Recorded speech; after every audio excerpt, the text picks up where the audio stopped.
What is folk music? So, folk music is any song originating among the people of a country or an area and passed by an oral tradition from one singer or generation to the next, often existing in several versions. Basically, what it means is that people either sing the song or say a story, and it's passed from generation to generation, which means maybe the grandparents pass something down to your parents, and your parents are passing something down to you. That's basically what it's saying, is that it's a traditional song, and no one really knows where it came from. It's just that everyone sings it, kind of like Twinkle Twinkle Little Star. It can be considered a folk song because so many people know about it, and it's passed down from generation to generation. There's also several versions. That means that some people in another country may know the same words, but it has a different melody. People can sing the same song, but it'll sound different. So that's one thing that we know about folk music. And guess what? You already know a folk song. There is such a wide range of folk music that it includes a number of categories: nursery rhymes, national anthems or patriotic songs, and also some Christmas carols. Those are all folk songs. Whenever you hear the same song over and over again, more than likely it's a folk song because it's very traditional. A lot of people listen to it and they know it just by listening to the melody. That's because you hear the pitches. Remember our solfege? They're different pitches, low pitch and high pitch. And whenever you hear those, it's the melody. Usually you know a melody of a song before you know the words of a song. We're going to practice our solfege with me. So remember, solfege is a singing exercise that can be practiced while sight reading. So we're not learning how to sight read yet. It's very, very advanced, but we can kind of tell where it is with our solfege. So we're going to really quickly do some solfege hand signs. So let's remind ourselves: do, re, mi, fa, sol, la, ti, do. Remember, it has to go from a low pitch to a high pitch. So if you can please stand up, make sure your feet are shoulder width apart, and we will start our solfege. Ready, set, and go. Do, re, mi, fa, sol, la, ti, do. Good. So this looks kind of crazy, I know, but it's not that crazy once we practice it and understand it. So this is mostly for 5th grade, but I am going to teach it to both 4th and 5th grade because the more you see it, the more familiar you'll be with it. So the staff are these horizontal lines. So the staff is just the lines that go all the way across. So if you get your hand, you have 5, 4, 3, 2, 1. Your hand are the lines of the staff, and in between are the spaces. So we have 4, 3, 2, 1. 1, 2, 3, 4. 1, 2, 3, 4, 5. So if any time you think about music, just remember your hand. The staff has 5 lines and 4 spaces, just like your hand does. This is just to help you remember in the future. So, musical notes. Musical notes we're not really going to learn yet. We are going to learn these right here. You can hear the sounds to it. So we are going to learn ta and tt. Yes, I know they sound funny when we say it, but it does help you read the music just like you read a book. I'm going to give a demonstration of these musical notes. So with a whole note, you keep the same sound 4 beats long.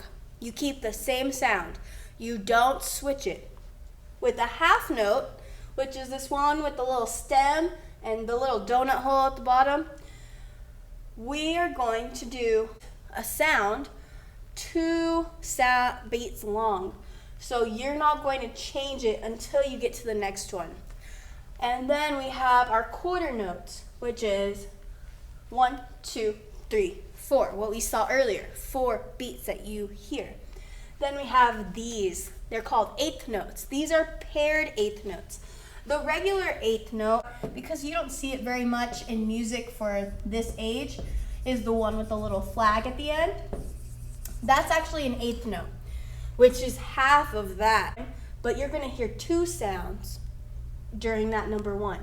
And then you're going to hear two sounds during the number two. So I'm going to demonstrate, because over here we have quarter note. It's called ta.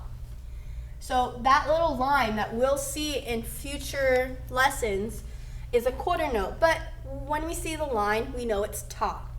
Then we have our eighth note. The paired eighth notes are put together. This is what you usually see when you see music. You always see this little symbol right here. This is an eighth note, and we're going to call it TT.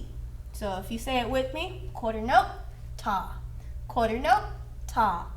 Eighth note, TT. Eighth note, TT. So when we say these, it tells us what we're going to do with our hands, our feet, whatever body percussion we're doing that day. So really quickly, I'm going to show you when I read it.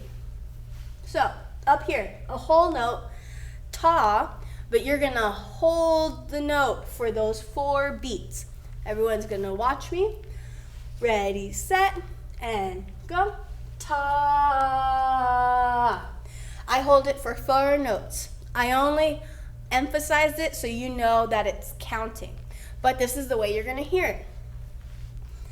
Do, re, mi, fa. I hope you understood that. You hold the note for that long. Then we have our half note, which is 2 beats long. We're going to see that it's still ta, but we hold it for 2 notes, for 2 beats. So everyone's listening, it's still ta. So ready, set, and go. Do, do, re, re, mi, fa, fa. So I changed my word once I got to that next half note. Now we're moving on to our quarter notes, which is only 1 beat long. So every time we're going to change our word. So we're listening. Ready, set, and go. Do, do, do, do, re, re, re, re, mi, fa, fa, fa, fa. Everyone hear that? Good. Now I'm going to move on to the 8th note. It's just half of a quarter note, which is called an 8th note. I know it sounds confusing because this is a half note, but remember, this stays for 2 notes. This is half of that 1 beat. I know it's a little confusing at the moment. If you get it, great. But we are going to practice it more and more so we understand it. So, over here, we're looking. Ready, set, and go. Do, do, re, re, mi, fa, fa. Do, do, do, do, do, do, do, do, re, re, re, re, re, re, re, re, mi. I hope we got that. So I'm going to do it with our words that we're going to practice with first. We're not going to say quarter note, 8th note. We're not going to say that. We're going to say ta and TT. So I have ta, ta, ta, ta, ta, ta, ta, t, t, t, t, t, t, t, t. That's how we're going to count. Or count. We're going to read it. I'm going to sing this song really quickly, and then we will practice doing the strong and weak beats as I sing it.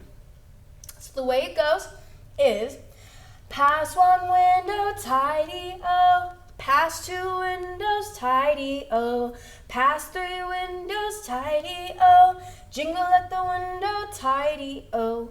Tidy-o, tidy-o. Jingle at the window, tidy-o.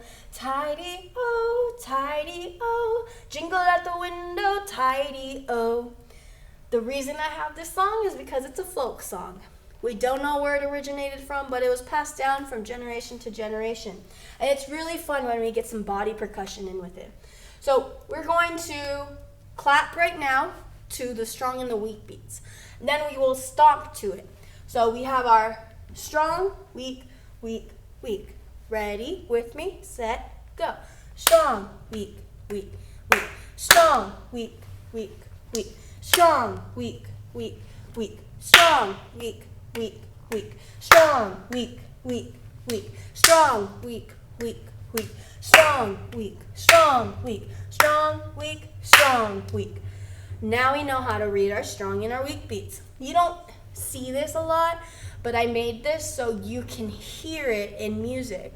So we have our strong, weak, weak, weak. We're stomping with the song. Ready, set, and go. Pass one window, tidy-o. Pass two windows, tidy-o. Pass three windows, tidy-o. Jingle at the window, tidy-o. Tidy-o, tidy-o. Jingle at the window, tidy-o. Tidy-o, tidy-o. Jingle at the window, tidy-o. I hope you guys did it with me. If not, just rewind it and try it again. So I hope you guys heard it. Usually people clap at sports events or whenever you hear that song when it goes, we will rock you. That's part of how they do this, strong and weak beats along with body percussion. And it's very catchy once you get a hang of it. So I'm going to have this screen on Seesaw for you guys. So after I explain it, you can go and play around with it. However, here, they are little animals, but they go with what we just learned. Guess what this is? 1, 2, 3, 4, but it doesn't change the word at all. It stays the same. So guess what it is? A whole note. So we would say that same word and we'd say buzz, keeping that whole note all the way down. Then we have a chicken. I wonder what that one is. And then we have our dog, and this one's a new one right here. What does it look like it is? No? Yes, it is a silence. And this is what the silence one looks like. That is called a rest. A rest is where you don't do anything at all. And it's just as long as that quarter note. So it's 1 beat long. Just like our quarter note, because dog is 1 quarter note. Whenever you learn syllables in your younger grades, that is basically you learning music. Because a lot of music ties in with math and syllables. So when you say chicken, it's just like an 8th note that's paired together. So we're going to look at our syllables now. Remember the syllables that I talked about? Ta, then T, sh, and then we have our ta. Now we're going to talk about how you can mix it up. We have a backing track, which is you can press play. It's just to help you keep your tempo. And you can play around with it however you want. You can put that wherever you'd like. And then once you're done, you can start easy by having it on the images. Buzz, chicken, dog. Does, chicken, dog. And you can make your own little song just by using syllables. Then you can go to the way we were learning it. You can wait for the beat, bounce with it. And the way it goes is ta, T, ta. And once you're done with that, we can clear it. I like this because it's fun. You can just put it wherever you want. You can do it with anyone that you want to help you. Then it goes even further by doing sentences. Elephant soup. Let's see what symbols we have with that one. So we have 8th note, quarter note, half note. And what's cool about this is that we just talked about how we do our sounds. So with the sounds, it helps us learn these up here. You don't have to worry about those. It just helps you with the words.